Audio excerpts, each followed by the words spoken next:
দার্জিলিংয়ের মহাকাল মন্দির দার্জিলিং শহরের অন্যতম বিখ্যাত ও পবিত্র ধর্মীয় স্থান। এটি মল রোডের কাছে অবজারভেটরি হিলের চূড়ায় অবস্থিত। এখান থেকে কাঞ্চনজঙ্ঘা ও হিমালয়ের মনোরম দৃশ্য দেখা যায়।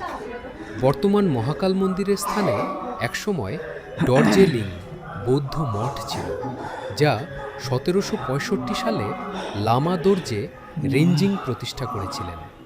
পরবর্তীতে গোর্খা আক্রমণে মঠটি ক্ষতিগ্রস্ত হয় এবং পরে অন্যত্র স্থানান্তরিত হয়।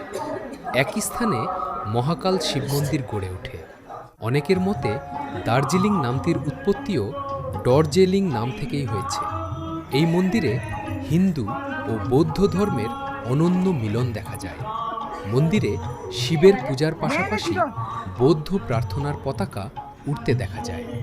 অনেক সময় হিন্দু পুরোহিত ও বৌদ্ধ ভিক্ষু উভয়েই এখানে ধর্মীয় আচার পালন করেন।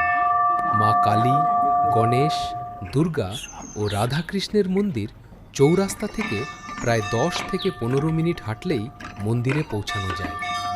সকালবেলা গেলে আবহাওয়া পরিষ্কার থাকলে পাহাড়ের দৃশ্য সবচেয়ে ভালো দেখা যায়।